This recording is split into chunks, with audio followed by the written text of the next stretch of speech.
the biggest pros for, introducing kids to computer science is that now that's the great equalizers. All right, Alex, you're letting me lead off again here today. And I think maybe you're letting me do it because I'm the guy clamoring for a revolution or some disruption to the way education works these days. If you haven't got that out of me yet, I guess you really don't listen to me. But today, I think what Coach Hicks is doing is just phenomenal. Today we're gonna talk to Coach Hicks, who has got this radical idea of, hey, what if we take the 50% of underserved communities in technology, or in black, white, or black, brown, female, and give them the opportunities, the foundation of technology, to learn technology and to grow into STEM careers. Our company at EduTech, we've been very fortunate to grow the last few years significantly. I think we're up to about 40 technicians and engineers now, but we always have positions open, and it seems like there are never enough candidates from those communities. Yeah. And Coach Hicks here is the guy who's changing the way STEM is perceived, I think, by those communities. Yeah. Well, and I want to dig into that because it's more than just sort of an access question, right? It really is about the kind of development of those communities so that they see themselves in these roles, or more people see themselves in those roles, so that we get more of those kinds of candidates, and that they, have a chance to sort of see that future for themselves if that is indeed what they're most interested in. So I'm looking forward to this. I've been looking forward to it. We've had him on our schedule for a while, so I've been waiting around for this interview to happen. So what do you say we get into it? Say we should. We have a fun episode today. So we have our guest, Victor Coach Hicks, who is the founder and owner of Coding with Culture, dedicated to making computer science and STEM education inclusive and culturally relevant. We've been chatting a little bit before we started the episode, and I'm very, very excited to have you here, Coach. Thanks so much for joining us. Absolutely. Great to be here. Coach, tell us a little bit about yourself and kind of how you got here. Yeah, well, actually, it's interesting. As you guys mentioned, I am the founder and director of Coding with Culture. It was a venture that came about after about, I guess at that point, it was like 15 or 16 years in education. Taught everything under the bus from high school to PE to, reading, Title I reading interventionist, and got an offer to come to Atlanta and for a computer science position. They were just kind of starting it out. That was 3 years before COVID. Once COVID hit, we had some parents that were like, hey, our kids seem to love being in your class. Would you, mind doing a summer camp, spring break camp? And the rest is history. We're still building the plane while flying it. Fortunately, we're working with quite a few more schools, our individual students, and teachers. So it's been a very interesting journey getting here. I think every teacher, when offered, would you like to get a stipend to do this in the summer? Or yes, please, yes. Absolutely. I didn't have to really, because I tell people, when they ask about the kind of the magic formula of how this happened, and it literally, no joke, was just continuing in what we were doing. I think none of us, we didn't have any predecessor or any experience, teaching online like that. So it's kind of like, okay, let me pull the next hat trick out of like what worked or what didn't. So, but it's been a good journey. Interesting, but good. So we had just like 2 minutes of talking, and now I've already got 3 different thoughts swirling in my head. The first is, I love that we have Coach Hicks. Like this is the first guest that's been Coach, and I think that's so apropos for somebody who's working with students to learn. Yeah, right? Awesome. It's Coach Hicks. That really works. The other thing that crossed my mind is that we all 3 of us have in common is you didn't set out to found a company or to do this. You were doing what you enjoyed. You were helping students and schools, and it found itself. And I think Alex and I have that in common as well with the educational collaborators and EduTech. So we're all of a common feeling here, and all having worked in schools and then founded these things. So you kind of you have this, we have the foresight or the benefit of seeing, your whole resume before we meet with you, but it's quite impressive. I'd like you to spend a little more time on how you go from classroom to coding with culture. That's It is. It was a scary one. That tell you, it definitely was one. I was kind of like, I got midway through the process, and I'm like, do I really want to do this?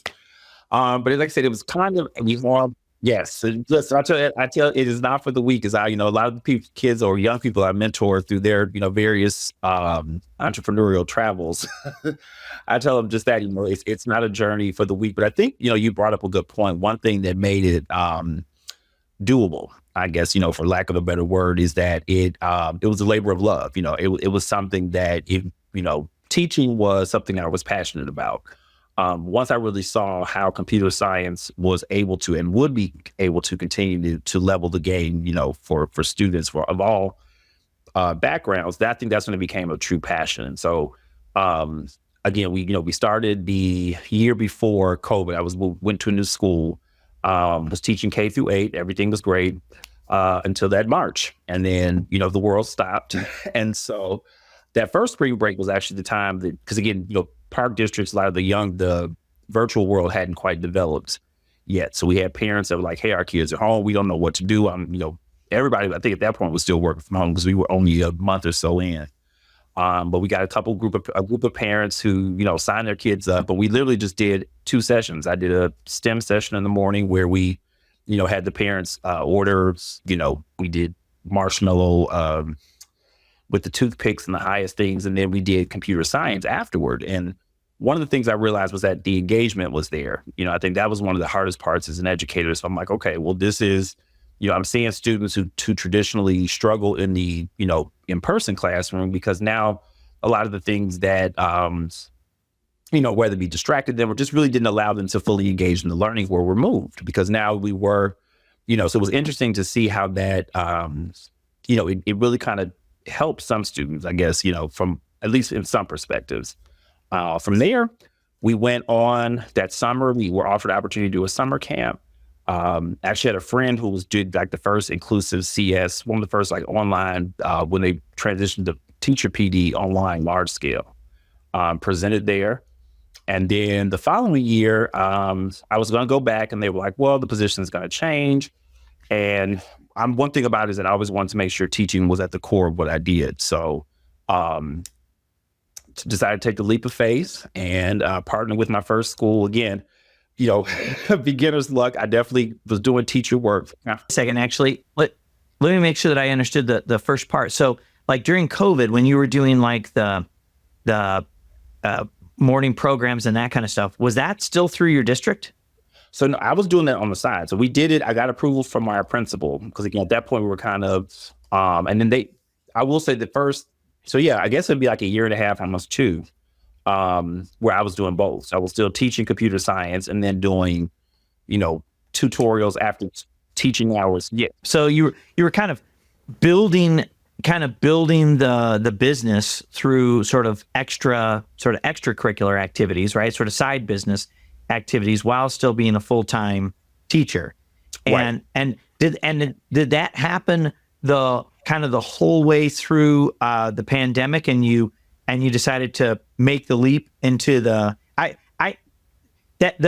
fear and energy that comes from making the leap, I'm always fascinated with. So tell me, where did you make the leap from full-time educator to doing this as your new full-time gig? It was actually the year after the pandemic when we came back, where schools were starting to, so I guess that would have been 21, 22. And so again, I was teaching at a charter network, and they were, changing some things around and moving some, and so I got offered a position at a different campus. And, one of the things I was at that point was really, 10 toes down with the whole computer science.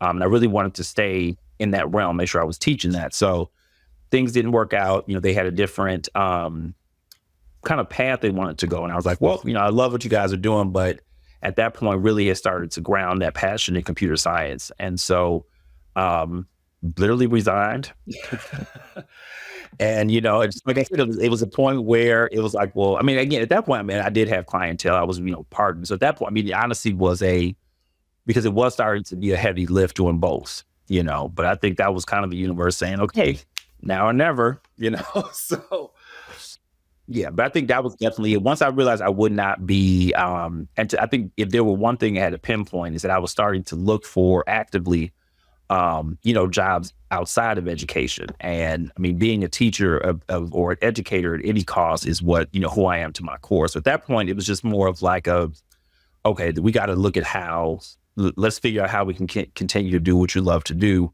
But in a way that's respectful to, how I wanted to do it. So I think it was the nudge that I needed because I'm also a creature of habit. And I probably would not be sitting here. I'd still be doing these fabulous camps and driving myself crazy. But, I think it was, and I'm happy for that because I think, it's been a path. And once I did take that leap, I was able to impact, and really kind of drive build coding with culture to be, what I wanted it to be.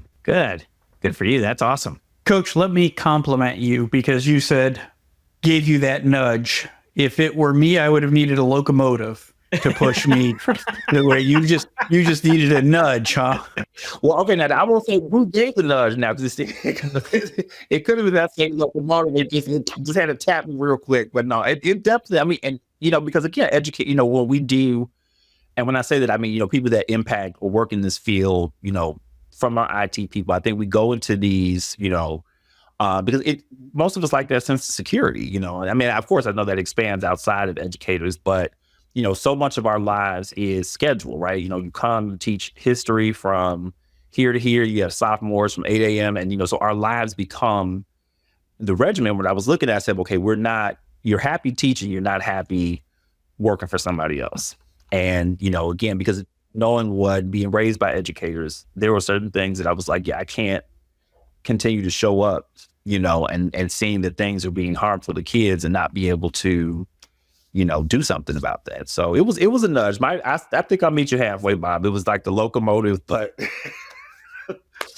maybe nudge is too gentle of a verb. So in reading your background, one of the things that caught my eye is one of the very first things was the statement K to HBCU is your goal or that's what you want to do. And boy, is that ambitious and not something that we've heard often, honestly. So, or at least I've not heard often. And I think it's worth talking about. So I'd like to hear, it sounds ambitious as heck. And I've only known you now for 15 minutes and it sounds like this will be no problem for.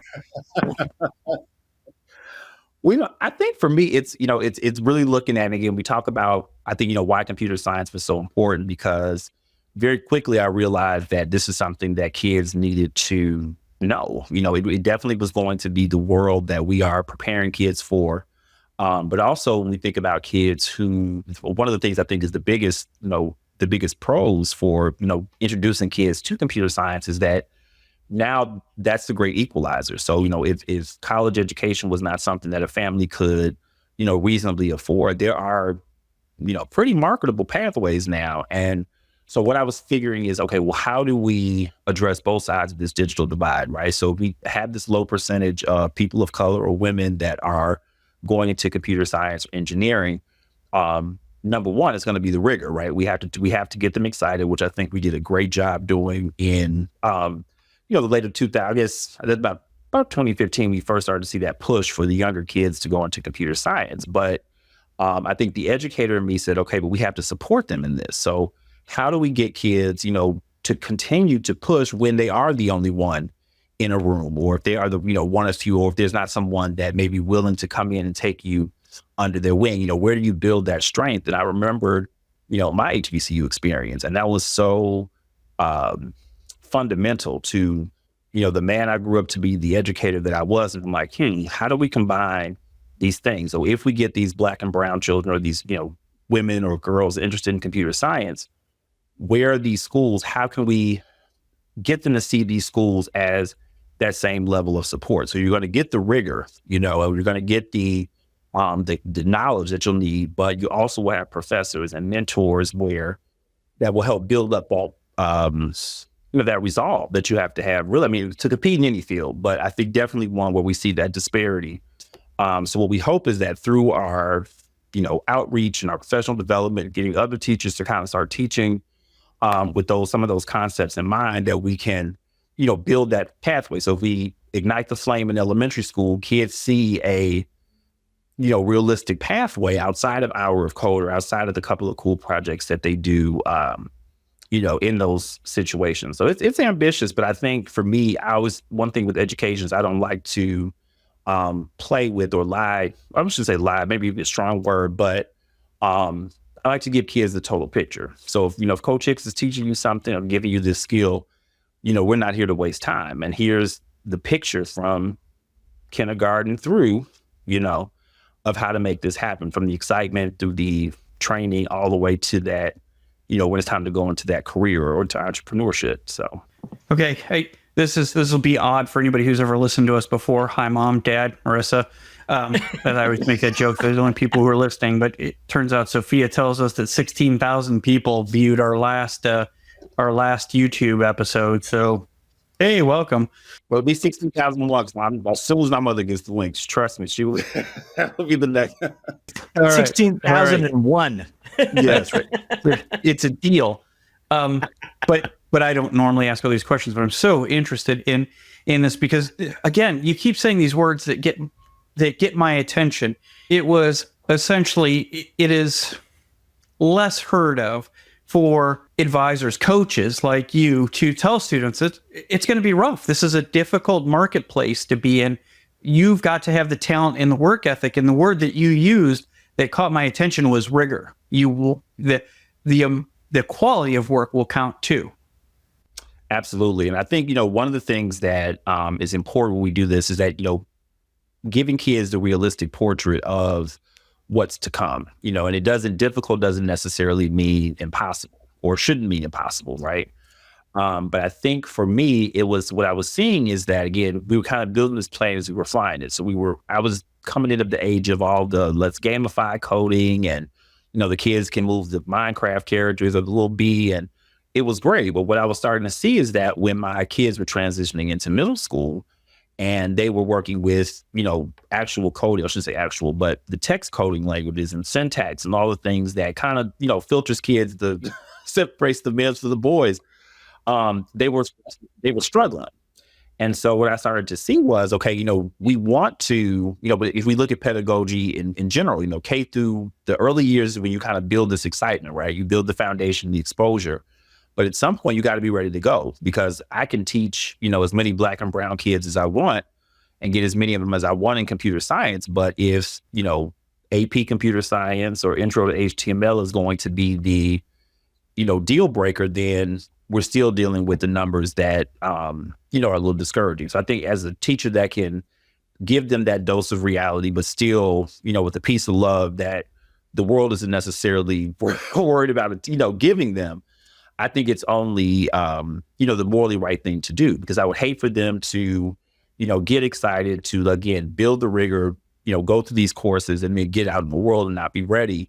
So then we really haven't continued that impact. So yeah, I think it's that dose of reality is good, because we do want kids to want to do this, but I also don't want my kids to ever get, really heavy, really in the thick of things, and then say, oh, wait a minute, I didn't think it was going to be this, right? So yeah, I think it's important to let you know. I'm fascinated by this, and I think it's really important stuff, because like in your background, we read a little bit more about some of the culturally responsive teaching that you're talking about, and you said earlier that a lot of these kids may be the only woman, Black student, brown student in the room, right?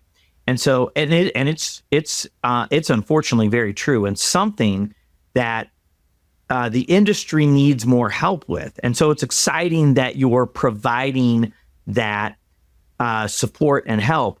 And so when you talk about that dose of reality and prepare students, not only to have the rigor and the skills necessary, the technical skills necessary, but how are you preparing them for the non-skill related challenges, the professional challenges that come from being the only woman, black, brown developer, coder, technician in the room. How do you prepare them for that? And kind of what does that culturally responsive education look like? Well, I think, it goes back to the point, Alex, of the pathway.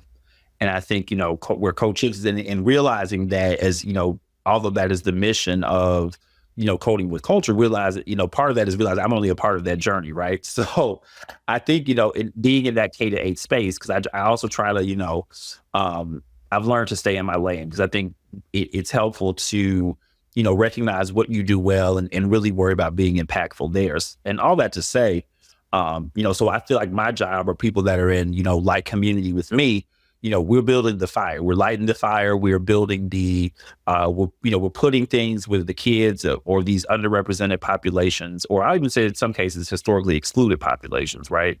They see themselves in the work. So that's where a lot of that, the basic part of the culture responsive pedagogy comes in. So, things when you look at, one of the reasons we adopted the HBCUs, because, although it helps kids learn about a pathway, these are also really cool cultural places for kids to build apps about, or to research in order to be able to build a video game, and I think that's where you really build the I belong here mind frame, right? And I think looking at the HBCU piece of it, so we start to look at the, and I tell people, I think one of the things that was special about my HBCU experience wasn't that I could only function in places that were predominantly African American, but that they built up such a sense of confidence in me that if I walked into a room of three-headed monsters, I knew how to communicate, my strengths. I knew how to use, those things so I feel like it's important to really get, or to, as again, talking about each part of the journey being as important as the last, as they get older and as they start to look at the reality of, hey, okay, I may leave this, safe space and go into a company where I may be the only woman, the only black or brown person, but I really want to make sure those students are finding, again, just really building that sense of confidence. So I didn't, yes, HBCUs were great from the cultural piece, but the big part of it is that we want students to get the resolve to be able to show up and win no matter what situation. So I think it's making sure the kids get each piece of the development through each part of the pathways that they're supposed to get. So you've laid out what your vision is, K to HBCU. If we look, and you've been at this with coding with culture for about 3 years now, by my math.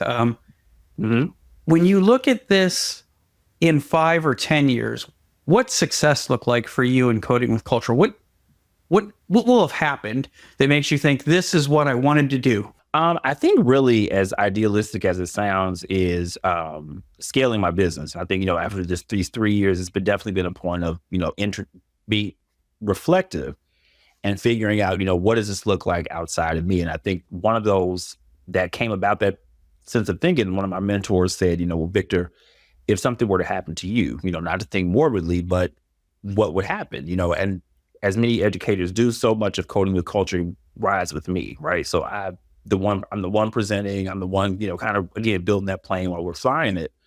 I think I would feel successful if we could I could, coding with culture as an entity, can say that we're really starting to make a change in how we are teaching or how we're even approaching education for some of these historically excluded communities. So for me, I think one of the biggest things we're looking at with coding with culture is how we replicate this to other places, right? We really want to, again, a big part of it right now, and just being completely transparent, rides with me. So, I'm the one presenting at the schools, also doing a lot of the, behind the scenes, all the behind the scenes work. So I think for me, I would like to see coding with culture make enough of an impact to really start to challenge or to disrupt or to change some of the ways that we're preparing, these historically excluded populations for the real world. I think one of the biggest disconnects in education is a lot of the practices that we do.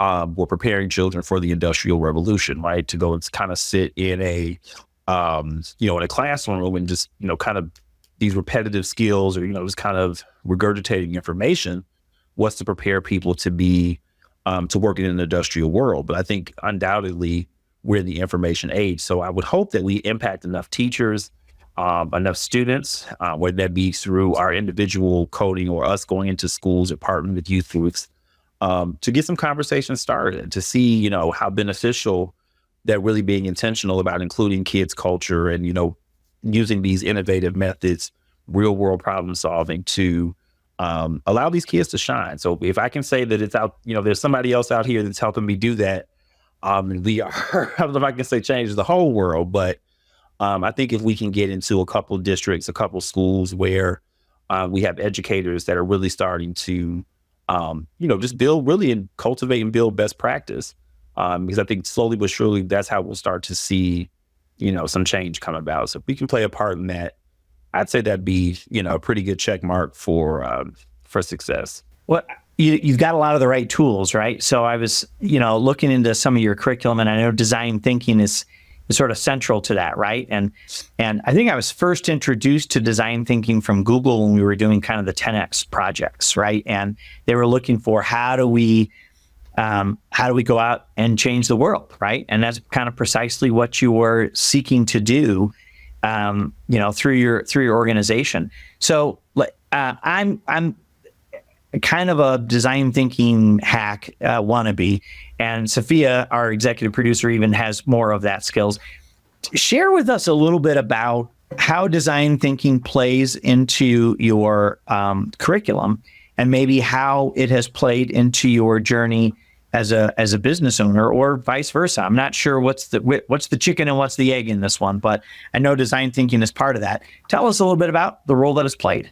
It's interesting that you bring it, because I think that's one of the things as I look back, after kind of starting this journey, it has been the most interesting. We talk a lot of times cliche about, teachers being lifelong learners, but I think for me, it was just that, I saw because again, I think in the beginning, I was very thankful for a lot of the scripted coding curriculums because I was learning to teach computer science, right?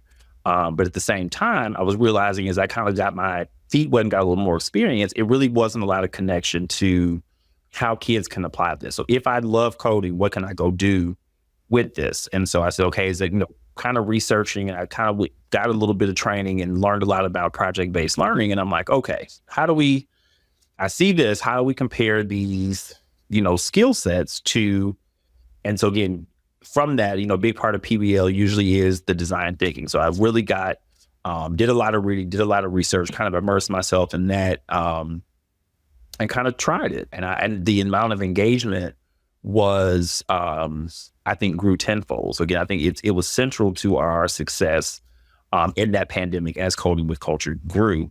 And as I went through, again, as I was kind of, like I said, building the thing, writing the curriculum to literally teach the classes that, parents were signing kids up to take, I'm like, well, I'm doing design thinking myself, right? I'm kind of going through. And so for me, it really kind of helped shape that project, so I was actually going through and could speak to, what iteration looked like. And, as I found myself really being able to empathize also with my kids, because it's like, yeah, this sucks. When you try something that's 6,000, I don't care how, read all the things. Oh, don't worry about it. You'll be okay. No, you're irritated. And you have, in order to prepare students for that, it's like, yeah, I tell them like coding gets, because when like I said, and I think that was, keep going back to that rigor we were talking about. Like, yes, it's when you sat somewhere for 2 hours and you realize it was a semicolon that has kept you stuck for all these hours, you are going to be pissed off. You are. So coaching, being able to be in that with my kids, it was invaluable, because again, nothing else, again, I don't like to waste kids' time. And I think this generation, we talk about these kids and it's like, yes, but these kids are here. I think whether we're Gen Alpha, like they are true to who they are. And part of that is that they, how can I say, embrace or accept things that they can make very concrete, logical connections to. I'm learning this to be able to do this, right? And so for me, I think that design thinking was important because, it allowed kids to see that, number one, there's so many different entry points into into technology, period, because we need the creatives. We need the people that are the analytical people that can come in and comb through that code after the person who might be the one to kind of say, okay, let me just get this out, this way. So I think for me, it made the design thinking was a learning lesson for me, and it made my process a lot easier to be able to put a name on it. But also I think it was one of those things that makes our learning experiences so genuine, because my kids, I'm like, hey, yeah, I get it, so, it's been a huge part. I think that's been probably one of the most beneficial parts of that journey is being able to kind of go through that process and learning that process with my kids. Nice. Coach Hicks, is if you've ever wandered a conference with me and Alex, you'll see Alex is kissing baby, shaking hands like he's running for election or something. You're not running for anything next month, are you, Alex? Are you? By the time you hear this, you'll know whether Alex has won. I was watching the results like, wait a minute. Dear Alex. He approves this message. So if you've gone around with Alex, he gets asked questions as if he knows all and sees all. It's just ridiculous.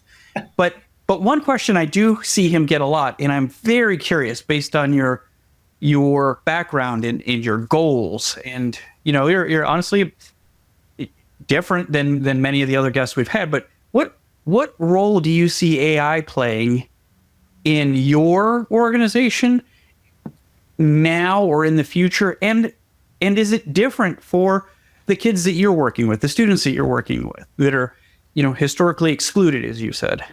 Well, it's interesting. And I think, for me, it has definitely been something that, again, rolling with the punches, or kind of growing, in mindset as things come along. But I think I look at AI from two ways, right? Everything always has the possibility of being used for good or for wrong, right? I mean, kids have found ways. I think one of the biggest things that that I had to reset as an educator is if kids are going to cheat, they're going to cheat. And AI has so many positive, possibilities that we can't minimize it to it's just going to be a tool to cheat, right? Or just go, because in that case, you wouldn't have kids bring notebooks, or you wouldn't allow kids. I mean, I've seen kids try it on. So, I mean, I think that first is that, I want us to kind of get out of this idea that we're just looking at it from this one very narrow perspective. And part of that, and my biggest motivation behind that, Bob, is that, it's an equity piece. So if we talk about, numbers of African Americans or numbers of Latino or women that are in engineering, and they're in these single digits, which is very scary, it's irresponsible for us to count them out of what's clearly, and it's like, as much, the sky is falling as I hear from a lot of my fellow educators, is like, AI is here to stay, and it's every day it's coming in more and more. So we're looking at black students and brown students and, indigenous students, and they're only at 1 or 2 or 3%. If all we're pushing the narrative in their educational experience is, oh, this is a terrible thing and stay away from it because I can't give you, this same multiple choice quiz I've been given for the last 10 years, then, I think that's when we have to start talking about what being a disruptor in education is about. Because again, if we can't, and again, I think we talk about some of the ways that AI is coming into law enforcement and to, again, like it or not, it's here. And so my thing is that we have to get diverse people at the table that are able to approach it from the building level, so that these voices and these opinions and these life experiences are shared. Because, standing in the corner to about how terrible it is not changing the fact, that it's here, and it's going to be a very, very big part of, our futures, but definitely, the futures of our children. So I think we have to kind of go in, but I also realize with educators, again, as much as we tell kids about opening their minds, we're creatures of habit. So new things for educators are scary sometimes, but I think we're at a very interesting point in our world where it's like, you got to kind of, put up or shut up. Like, if you're not willing to grow and innovate, you can't just put those words on a bulletin board and say, this is STEM, we want innovation but every time a new technology comes, you want to prize the kids off.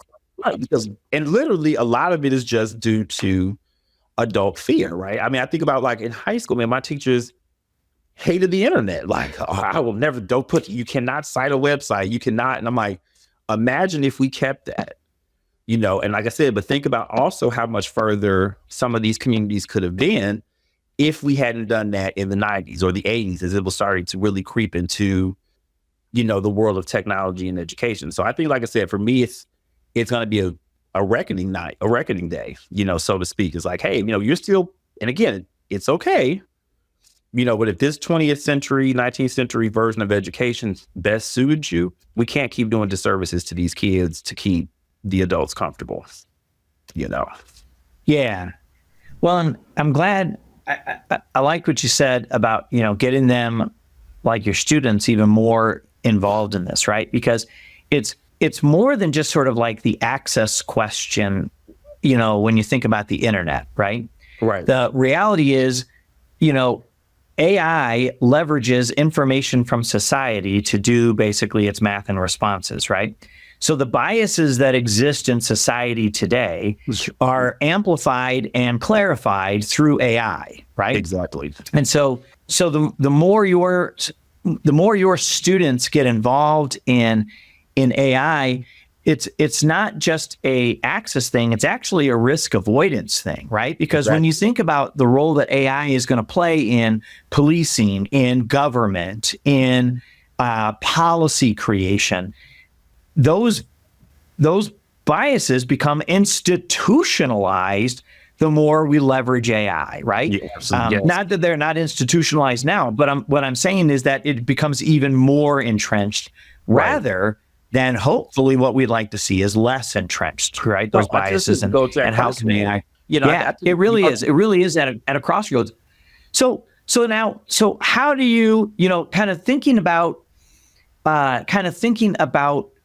your comments earlier about sort of amplifying your mission so that more places are doing it and all that kind of stuff.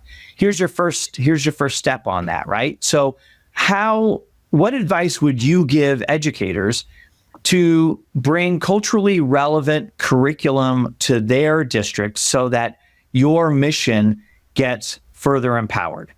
Well, hire me. No, I mean, actually, well, we would love to actually, shameless plug. We absolutely would love to work with the districts. But so I think really the biggest part, Alex and Bob, is really just the mindset. And I tell districts the first thing is that you have to be very genuine in your ask, right? And I think that for me is one of the most important parts, because the beautiful part about post-pandemic is we did have this push for more people paying attention to DEI. I think the catch-22 with that was a lot of it was not. And I think the easiest word to say is the intent, and I don't think it was necessarily had to be malice or, ill intent, but if you're not coming from a genuine place, and that genuine place can be very scary, because part of that starts out with, okay, we have to really take an inward look, right? What are some of these biases? What are some of these, like you said, these institutionalized policies that, again, it may not be that I dislike someone or had, any type of, but you have to kind of do some digging. And so I think for me is to tell, really look at the mindset. And then second, be realistic. It's not going to we're not going to go from, a district that has never talked about diversity because we never had to, to, now we are the world and everybody's holding hands and singing Kumbaya. That can be a path that we move towards, but being realistic in where your district or where your school is and their journey is important. And I think looking at it from and then third, and I probably say like the biggest or last overarching step is looking at your communities in your school. Because I think one of the bigger parts we talk about, and I think it's a very legitimate question, is I'll have teachers who say, well, coach, I don't necessarily teach Black or brown kids. I say, well, let's look at community. We teach middle school kids, you're dealing with adolescents. That's a community, You have kids that are athletes. That's a community. And so I think the way that when I tell people culturally responsive is that culture far beyond exceeds race, right? I mean, there were certain things definitely in my life that impacted me culturally, as a Black man, but even growing up in the city versus the suburbs and going to, Catholic school versus public school. So really looking at, embracing those cultures, that make up your school community. And then for that part, it really just is a matter of putting the best tools in place, to get where you need to go. So I think this first thing is really just doing some when I say, self-searching more as a communities, school being first, but I think sometimes with the district it can be kind of challenging, but you have to be willing to do that work. And I think, once you start there, because one of the harder parts is that, culturally responsive doesn't mean, okay, we got something up, we're, we're doing something for Black History Month, we're doing something for, it's like, okay, but how does that impact? Because kids are also very good at knowing when it's just like a show, right? It's February, so we got to check this box, versus we're really making a change in our school to make sure that our curriculum reflects our children, and that our, and again, the part that's hard, our policies, our discipline areas, how are teachers interacting with children, and so all of that I think is really making sure you do that soul searching first, and then find your communities and how you can highlight them, and then the work kind of does itself, because then so you can plug in the resources, the professional developments, again, hire us, but it definitely works. Like I said, but I think that part, because again, I can only come in and do so much, right, to grow that, if you're not in a place where Coleman with Cultures work, or any of my, wonderful colleagues that do it from so many different other areas or vantage points. But we can't come in and create miracles because we're not the superintendent. So that's a big part too. Coach, Alex and I fully endorse your plan for schools to hire you. I can say that unequivocally. I'm trying to get out of Chicago. So told, we have heard 20 states from. Right. It's going to be winter and you're in Chicago. Right. After Southern Thanksgiving, schools, please hire. completely open. So over the last 40 minutes, we have heard how you have obviously made an impact on your students, and even those who aren't your students, as you bring this message in your program. So now I'd like to hear about You just froze on what my teacher end, had an impact repeat on that you, one. or who your favorite teacher was. Okay, repeat that. You froze up for me in the last part. I heard the favorite teacher part, but I missed the first part. Okay. So we just want to know who led you down this path. Who was your favorite teacher or had a big impact on you? Okay. I want to give two, because I think there was a part of that going back to the pathway. So I was raised in a family of educators. So definitely, my mom and my aunts, I'll use them as a collective one, because I think they, being these educators, was so much of who they were. And so having that dedication, so many of those things I just was able to absorb from seeing them,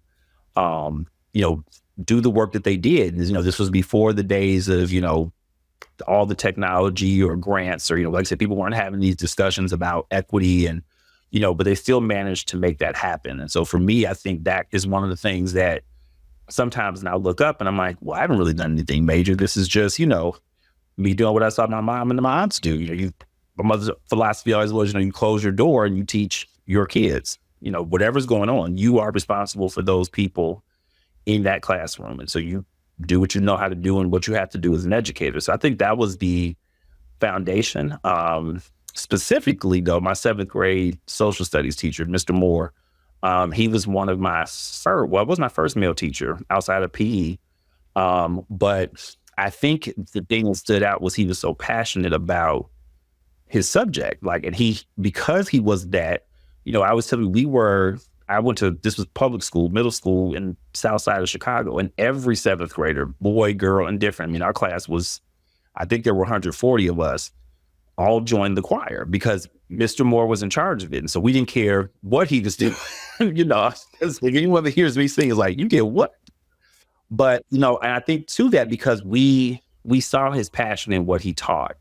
And, I think, especially within social studies, why it stood out even more, because I feel like that's one of those classes was like, yeah, your teacher being passionate about it makes or breaks history, because history can be terrible if somebody's teaching, off a script and it's just, but to this day, even after teaching 20 years, I still don't know how he managed to,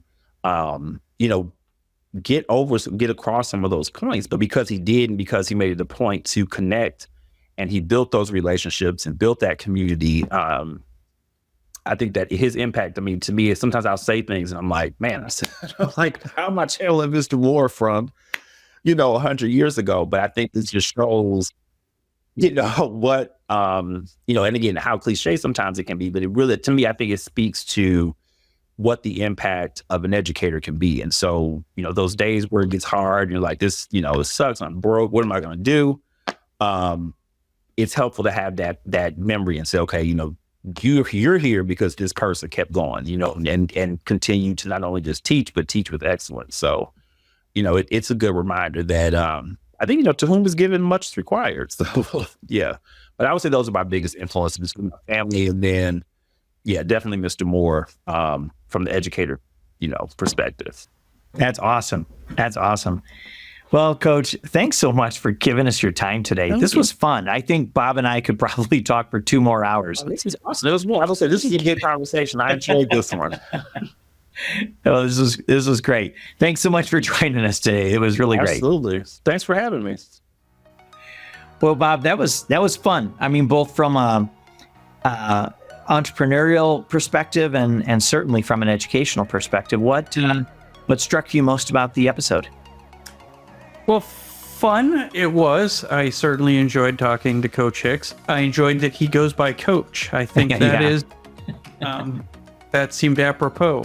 But I found it different. Not what we usually talk about, right? Or not how we usually talk about technology. We talked about technology, but we didn't talk about it in the same way. But what really, I guess I shouldn't say what really struck me, is you saw in there, I talked a lot, which is unlike me, but one of the things that I made a note of when he was talking was he referenced the cost of college and how there are all of these opportunities in technology that don't require a college degree. And they're good paying opportunities and they are career building. So, and when you're talking about the communities that he specializes in, we'll say, how important is that? Because we know college isn't getting more affordable. And there's this idea that everybody who wants to be successful has to go to college. But I think that's true. Our CTO here is the smartest engineer you're going to come across at EduTech, and he doesn't have a college degree in any of it. And I think exactly what Coach Hicks was saying is you find those bright people and give them the opportunities. Yeah. So I think what struck me actually is an interesting tangent from that, right? Because when he was talking about his HBCU experience, he was talking about not only the skills that he got, but also the confidence in the space, right? And I appreciated and respected, it's tough enough to learn the skills and be competent and confident in an industry that changes all the time, right? Like being a lifelong learner doesn't necessarily mean that you have to be have to go to college, but it's hard work, right? To be that lifelong learner in a constantly changing space. Add on to that the challenges of being the only woman, brown kid, black kid in the workspace who's trying to figure out what that workspace is. And I respected the comment about the confidence that he got from the HBCU, to empower and enable those more historically disenfranchised communities to have the confidence to succeed in that space on top of all of those other challenges, that the industry brings. I just thought it was a fun conversation with a guy who's got a great mission, and I really want to see him succeed. Yeah, definitely.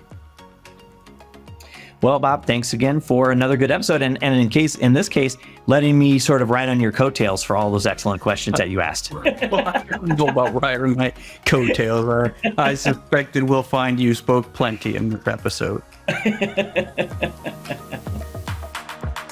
Learning Through Technology, a K-12 EdTech podcast, is brought to you by STS Education, a Pacific OneSource company. To learn more about how educators can leverage technology to drive successful educational outcomes, check us out at www.stsed.com. Connect with us by searching for Learning Through Technology in Apple Podcasts, Spotify, Google, or anywhere else podcasts are found. And click subscribe so you don't miss an episode. On behalf of the team at STS Education, thanks for joining us.